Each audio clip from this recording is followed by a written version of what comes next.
Olá, sejam bem-vindos à nossa aula de hoje do curso Literatura, a Escrita como Criação, que é parte então do curso maior Memórias Construídas Online 2, organizado pela Via Cultural com apoio do PROAC. Vamos lá!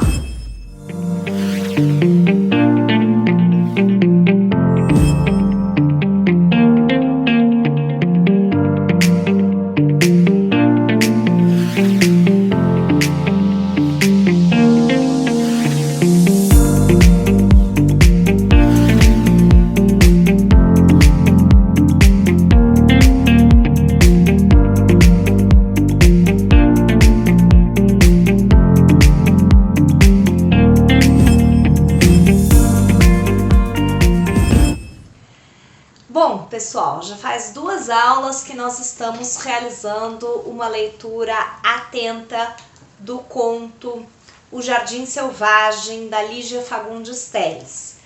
E mesmo assim não estamos indo integralmente no conto, mas eu estou indo para alguns trechos que vão mostrando o movimento do conto e ao mesmo tempo mostrando, né, isso que eu estou procurando dar bastante ênfase para vocês, que é a escolha de palavras da autora, da Lígia Fagundes Telles, e como essas palavras vão construindo a significação do conto. Hoje a gente vai então continuar a nossa conversa, lembrando que o conto está super fácil de encontrar na internet, para quem ainda não leu, reforço que leiam. E também lembrando que no meu canal do YouTube, A Barca Marina, tem um vídeo com a leitura do Jardim Selvagem, para quem quiser ouvir, exercitar essa audição do conto. Bom, voltando então para o conto, na semana passada o que a gente tinha visto era aquela conversa, a primeira conversa, né, da sobrinha, que é a narradora, a Ducha, com a tia, em que a tia Pombinha manifestou todos aqueles receios dela com relação a esse casamento que foi só comunicado depois de que ele já tinha acontecido, do irmão dela, o tio Ed, né, com a tal da Daniela. E a gente tinha visto, assim, o olhar dessa tia, né, e como a gente vê por meio do olhar da narradora. Então a gente vê também como ela é cheia de encarnações, como ela é ciumenta com relação ao irmão. Então a gente vê que talvez todo o receio dela com relação a Daniela possa ser uma grande fantasia, um grande delírio. A gente viu que a menina falou, né, a Ducha falou, quando a tia Pombinha fala que vem uma história importante, são coisas desimportantes, ela é cheia de pressentimentos. Então assim, a sobrinha já estava acostumada, e é assim que nós recebemos essas informações, de que existe o receio, mas de que esse receio é bobagem, né? Ainda nessa conversa, a gente teve também algumas informações sobre essa tia, né, de que essa nova tia, né, a Daniela, de que ela gosta de usar roupas de costureiros chiques, caros, que ela gosta de perfumes franceses, de que ela tá fazendo, né, a tia Pombinha falou bem assim que ela tá fazendo, mas que eles vão morar na chácara, a Daniela e o Ed, e aí eles estão reformando tudo, e que ela gosta de tomar banho pelada, né, nua, na cachoeira, na cascata. Ainda tinha uma coisa também, uma informação que aí a gente não tinha visto ainda. Na mesma conversa, a tia Pombinha fala assim, diz que, essa expressão eu adoro, né, diz que, porque é sempre aquela coisa, quem que diz? Diz que a Daniela, né, diz que anda sempre com uma luva na mão direita, não tira nunca a luva dessa mão, nem dentro de casa. Aí lembram-se que 2 semanas atrás eu tinha falado, né, no início do conto eu tinha reforçado para vocês a importância daquele comentário da narradora sobre o marrom glacê e o papel dourado embrulhando as castanhas, aquela comparação. Então aí apareceu a luva, né? A menina fica empolgada na hora que vem essa história da luva. Então ela põe assim, ó, sentei-me na cama. Esse pedaço me interessava, que até então ela tava achando que era um monte de fantasia da tia, né? Usa uma luva! Ela ficou assim, né, encantada. Aí a tia Pombinha fala, na mão direita. Então tem a especificação, é numa mão só a luva, né? Diz que tem dúzias de luvas. Então, de novo, diz que. Quem é que diz? A gente não sabe, porque ela não precisa isso, mas diz que é aquela coisa, né? Corre esse boato. Diz que tem dúzias de luvas, cada qual de uma cor, combinando com o vestido, porque ela é uma mulher chique, né? E a menina ficou tão espantada que ela ainda pergunta, e não tira nem dentro de casa? Aí a tia Pombinha fala, já amanhece com ela, quer dizer, ninguém vê ela, já amanhece aqui, né, de luvinha. Diz que, de novo, então é a terceira vez que ela usa o diz que, né, teve um acidente com essa mão, deve ter ficado algum defeito. Então, vemos que a tia Pombinha traz algumas estranhezas, né? A estranheza de nadar nua na cascata foi a primeira. A segunda estranheza é essa luva constante e o fato de ela provavelmente ser portadora de algum defeito, né? Ela ter uma mão defeituosa. Essa palavra é bem importante, defeito, né? Porque a tia Pombinha poderia ter falado, diz que, né, tem algum problema, diz que tem alguma cicatriz, alguma coisa, mas ela usa defeito, quer dizer, existe, na visão dela, da personagem, existe algum problema mesmo com a Daniela, né, com essa nova cunhada que ela ganhou. E a menina insiste, mas por que não quer que vejam? E aí a tia Pombinha, eu é que sei, ela que não vai saber, né? Apesar do diz que, ela não sabe, né? Como o Ed nem tocou nisso, fiquei sem jeito de perguntar. Essas coisas não se perguntam. E aí ela volta, casado, imagine, que é a coisa que ela tá mais horrorizada, que é o fato do irmão ter casado. E aí ela reforça ainda, olha, deve dar um marido exemplar. Desde criança foi muito bonzinho. Você precisava ver que pérola de menino, uma verdadeira pérola. Então nós temos esse olhar da tia Pombinha para o irmão, que a gente já falou bastante, né? O olhar maternal, ela lembra dele criança mais uma vez e ainda coloca que ele foi um menino exemplar, uma verdadeira pérola. Então nós temos Daniela, Jardim Selvagem, e o tio Ed, uma pérola. O que será que vai acontecer no casamento entre esse Jardim Selvagem e essa pérola, né?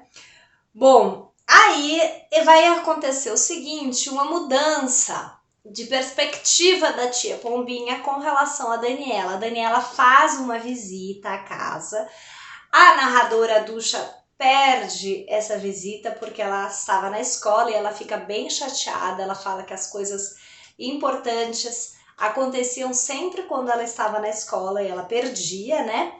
E a tia Pombinha agora tá maravilhada. Daniela, assim, é tudo. Então ela fala, olha, você não imagina como é encantadora.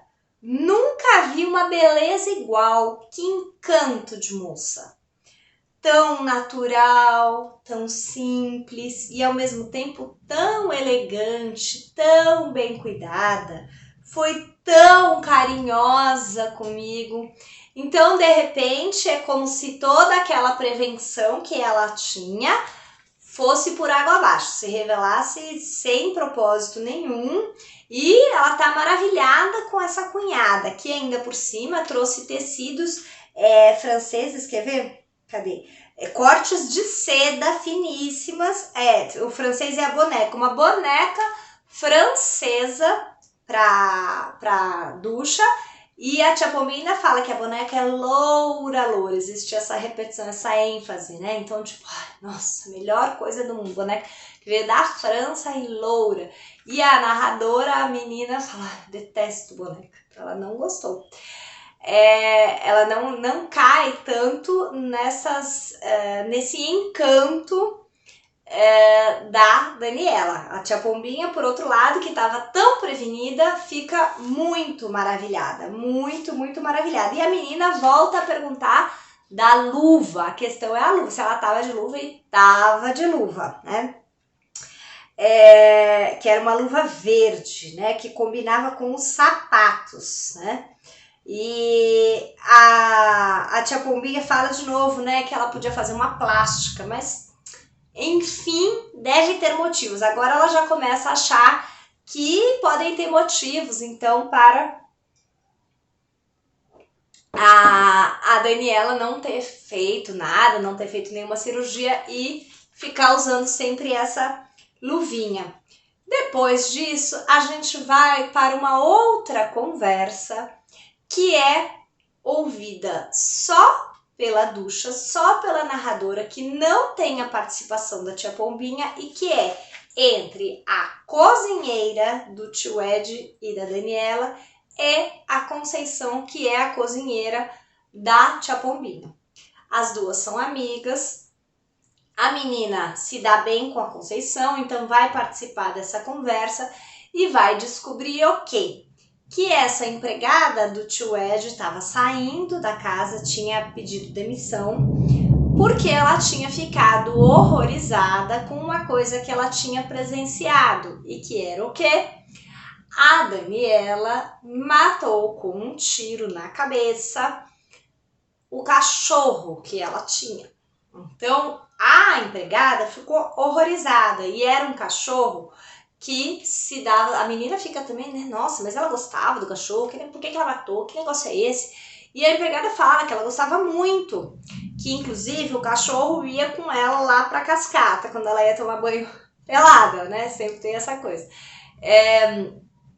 E que a empregada ficou horrorizada. E qual é a história? A história da Daniela é que ele estava doente, que ele estava sofrendo, e por isso então que ela matou. A empregada fica, quer ver? A empregada ficou horrorizada, né? Só porque ficou doente e ela achou que ele estava sofrendo. Tem cabimento fazer isso com um cachorro, né? E aí ela fala que deu um tiro bem na cabeça. Olha a narração da empregada. Encostou o revólver na orelha e pum! Ainda vem, né? A onomatopeia. Matou assim como se fosse uma brincadeira. Não era para ninguém ver, nem o seu tio que estava na cidade. Mas eu vi com estes olhos que a terra há de comer. Ela pegou o revólver com aquela mão enluvada, e aí de repente a gente já começa a ver a importância também dela sempre usar as luvas, né? E atirou no pobrezinho e tal. A mulher fica horrorizada, pediu as contas, e ainda tem uma fala dela sobre a Daniela, de que a Daniela dizia assim, a Daniela falou em música, que tudo tinha que ser como uma música. Foi isso.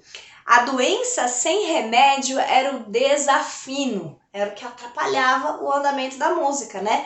O melhor era acabar com o instrumento para não tocar mais desafinado. Essas falas são fundamentais, porque o que vai acontecer, como vocês vão ver no conto, é que logo na sequência vai vir a notícia e a menina vai ficar horrorizada de que o tio Ed estava muito doente. E o que vai acontecer depois, a próxima notícia, é que ele teria se matado. A menina é a única que escutou essa história, além da Conceição, né, que escutou essa história da empregada. A menina sabe. Então, a gente tem toda a construção do conto com relação à importância da luva, a importância de ser algo que recobre um outro, existe uma natureza, vamos dizer assim, recoberta por outra, desde lá da história do papel dourado, que recobria as castanhas, simples castanhas açucaradas, a ideia da contradição do Jardim Selvagem, dessa personagem que ao mesmo tempo é tão doce, é tão encantadora, é tão fina, mas traz esse mistério dessa mão que ninguém sabe, e por que ela usa essa luva, né? E que vai lá e mata o cachorro e depois muito provavelmente mata o marido, né? Então o conto é incrível, daria pra gente percorrer ainda mais, porque tem vários momentos ainda muito importantes para a construção, para chegar até esse final, que é horrível, né, na verdade, e aí que a gente saca, né, o que era o que é esse lado tão selvagem da Daniela. No fim era um lado assassino, inclusive, né? É assim incrível. Já estamos a 3 vídeos, vamos agora para outros textos, mas eu quero muito que vocês prossigam fazendo esse tipo de leitura que eu venho fazendo aqui com todo o conto, né? E me contem, contem ficou engraçado, né? Me contem as percepções de vocês. O que eu estou procurando então é construir propostas de leitura para que a gente, às vezes numa primeira leitura, a gente não vai captar, às vezes até a gente fica meio boiando, nossa, mas o que foi isso e tal. Quando a gente volta a ler e começa a fazer esse trabalho de ir acompanhando as palavras, vejam quantas coisas vão sendo reveladas. Como a gente percebe aqui, a autora estava nos dizendo uma série de coisas, elas estavam lá, mas é que a gente precisa atentar. Espero que vocês estejam gostando, desejo então uma ótima semana e vamos lá, vamos continuar com essas leituras e nos atentando. Contem pra mim aí como é que tem sido. Até! Obrigada!